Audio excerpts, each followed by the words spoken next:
Welcome to the next episode of Let's Play D&D. Previously on Dungeons & Dragons, our adventurers ended up in jail on the Monopoly board.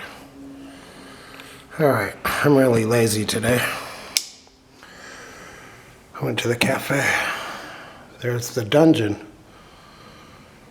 I've got the mirror set up. We've got more dungeon down there. Okay. And we have 2 dungeon squares here. Alright. And I bought some new stuff. Okay. Lots of stuff in here. Okay. Where's all my dice? I literally don't know what I did with them. Parts of my dungeon fell down there. Oh, they must be in the box on my dice crop. I was in a hurry to get out of here yesterday because I had to go to the bathroom. Here's all the stuff. I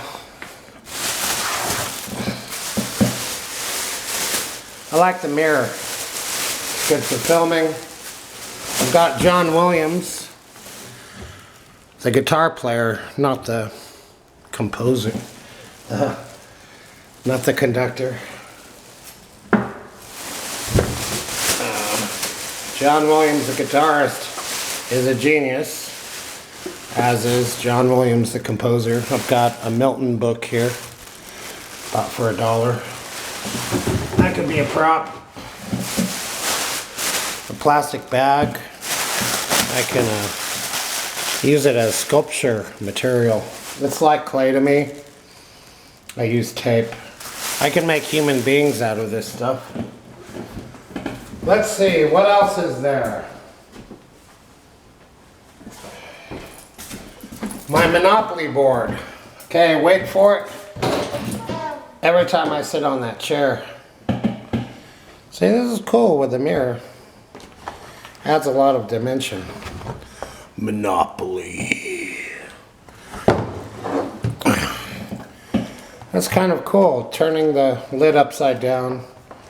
Got a whole room in there. So the familiar Monopoly board stuff. So what happened last time with our adventurers is they ended up in jail. They had a bad luck roll, and the floor in the bar gave way, and they fell through it and ended up in jail on the Monopoly board. So there's 4 people in there. How are we gonna get out of here? I don't know. I just don't know. Well, we gotta get out. Crom will provide. Crom is a god. Okay. So, I like the luck roll mechanic. Where's my character sheet? My character sheet is in the starter set rulebook. I'm going to have to make character sheets for all my characters. So let's just do a miniature luck roll. I rolled a 1. That is very bad luck. That is just unacceptable. See, DMs can cheat. So 6 on 2 dice. Still really bad. 8 on 3 6-sided. That is just bad luck. So they're gonna stay in jail for another day. They're getting hungry. There's no food or water. So they're really suffering. 8. 8 on an 8-sided. So on day 2 of being in here, it's really cramped. All they can do is just sit there. Lo and behold. It's girl from Incredibles. She's not the stretchy one. I think she has invisible powers. It's just a copy of the Fantastic Four. And the story is combined with James Bond. She could be a thief. Hello. Hey, who are you? I'm here to let you out. I have the keys right here. I'll let you out.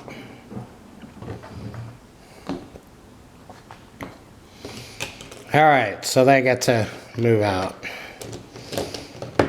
It's not a really great story event, but it's really hot in here and I'm really lazy. Thank God we got out of there. Yeah, that was getting pretty hairy. We all have to go to the bathroom, and we haven't had anything to eat. It's okay. I'll help you guys out. You guys aren't the first ones this has happened to. So in real life, I think in San Francisco, if you were a guy and you got really drunk, there'd be a trap door, and they would slide you down the trap door, and you would wake up on a merchant ship, and you were, for all sakes and purposes, a slave, and you had to work on the boat to earn your freedom. Sometimes it could take a year to get back to San Francisco.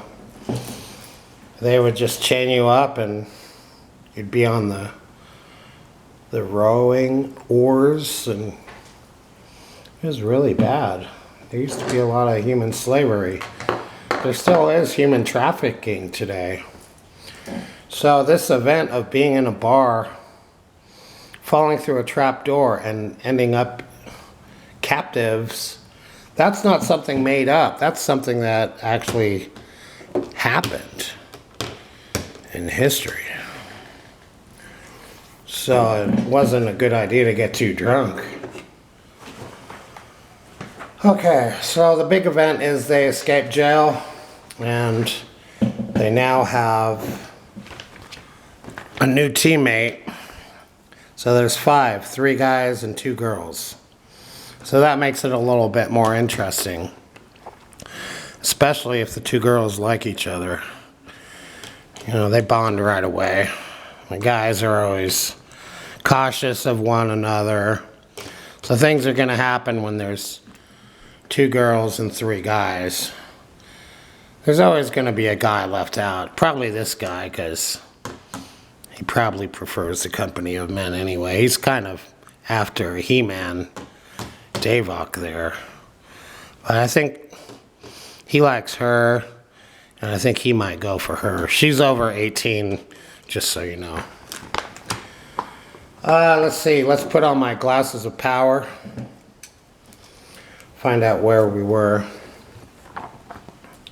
One of the reasons why I read is because I'm learning the game myself. I haven't played in years. And this is a new version of the game that I'm not really used to. It's just rewritten differently. Okay, let's see where I was. Okay. Advantage and disadvantage. Sometimes a special ability or spell tells you that you have advantage or disadvantage on a d20 roll. When that happens, you roll a second d20 when you make the roll. Use the higher of the two rolls if you have advantage, and use the lower roll if you have disadvantage. For example, if you have disadvantage and roll a 17 and a 5, you use the 5. If you instead have advantage and roll those numbers, you use the 17. If multiple situations affect a roll and each one grants advantage or imposes disadvantage on it, you don't roll more than one additional d20. If two favorable situations grant advantage, for example, you still roll only one additional d20. If circumstances cause a roll to have both advantage and disadvantage, you are considered to have neither of them and you roll one d20.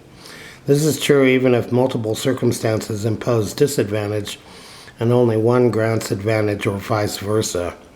In such a situation, you have neither advantage nor disadvantage.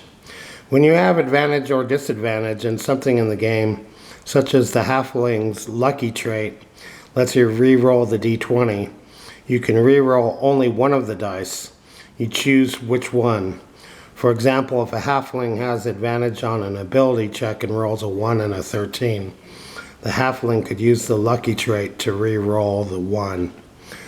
Well, that is really complicated and makes no sense to me.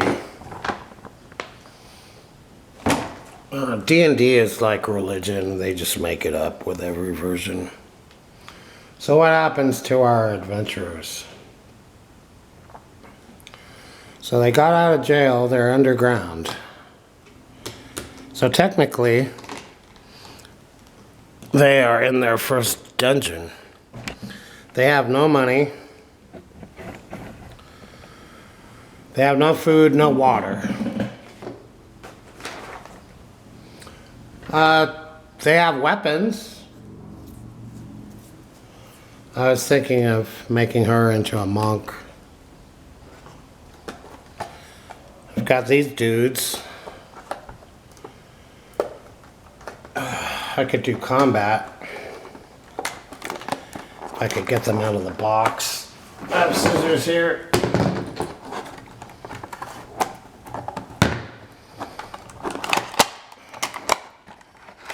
Okay. Look at these goons. So, I'm going to do a roll.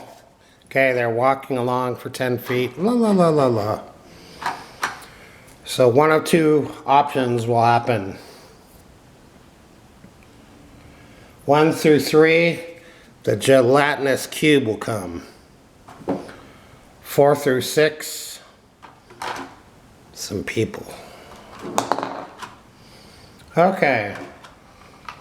4. Oh, I know what I'll do. This'll be fun. Let me take this guy out. Oh my God, his head fell off. Don't lose your head, buddy. Okay, so all of a sudden, oh, help, help, help. What's wrong? Who are you? Doesn't matter. Something's coming. Get me away from it. All of a sudden, it's a gelatinous cube. I guess there's torches on the wall. And this is moving. They can move in the dungeon. What is it? It's a gelatinous cube. If you hit it with your sword, it'll absorb the sword. How in hell do we defeat it? We don't have nothing to defeat it with. We have to run away. That's all they can do. So they go back onto the Monopoly board. Was there a door?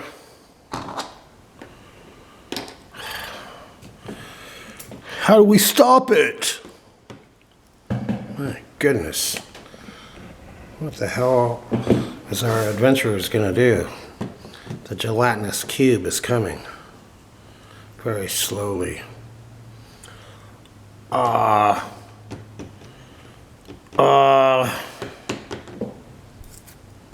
just,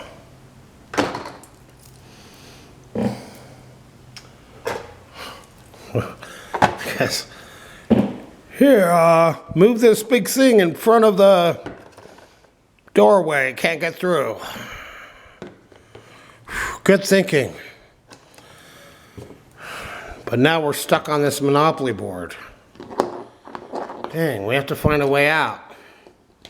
We have a new dude here that we don't know. Maybe he can be a mercenary or something. Oh, thanks for saving me. I was screwed. No problem. Is he cute? Well, nothing special.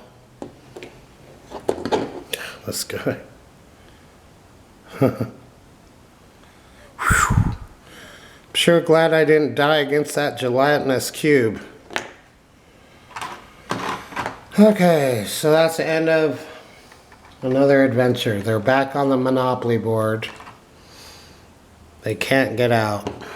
They blocked it with this big piece of wood or something. Gelatinous cube can't get through.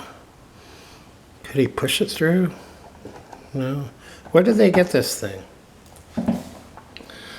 It just magically appeared from the gods. Okay.